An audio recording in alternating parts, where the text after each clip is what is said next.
Configuring a WePay client secret is a crucial step in integrating WePay into your application, allowing you to securely process payments and access WePay's API.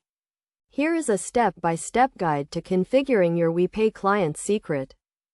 First, you need to create a WePay account and sign up for a developer account if you haven't already. Once you have your account, log in to the WePay dashboard and navigate to the API section. Here, you will find the option to create a new client ID and client secret. To create a new client secret, click on the Generate button next to the Client Secret field. WePay will generate a unique client secret for you, which you should copy and store securely.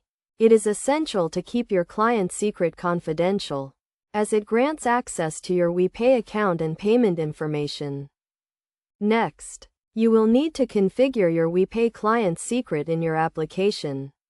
This typically involves setting environment variables or using a configuration file to store your client secret. Make sure to follow best practices for storing sensitive information, such as using a secure key store or encrypting your client secret.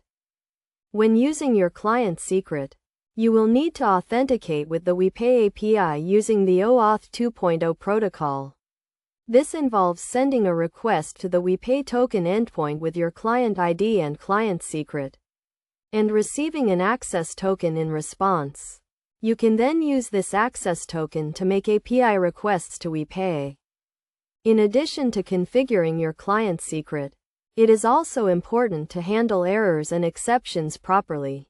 Make sure to catch and log any errors that occur during the authentication process, and implement retry logic to handle temporary failures.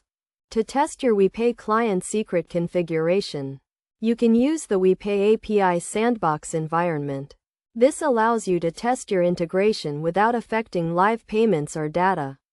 Once you have verified that your client secret is working correctly, you can switch to the live environment and start processing real payments. In summary, configuring a WePay client secret involves creating a new client secret in the WePay dashboard, storing it securely, and using it to authenticate with the WePay API. By following these steps and best practices, you can ensure a secure and reliable integration with WePay.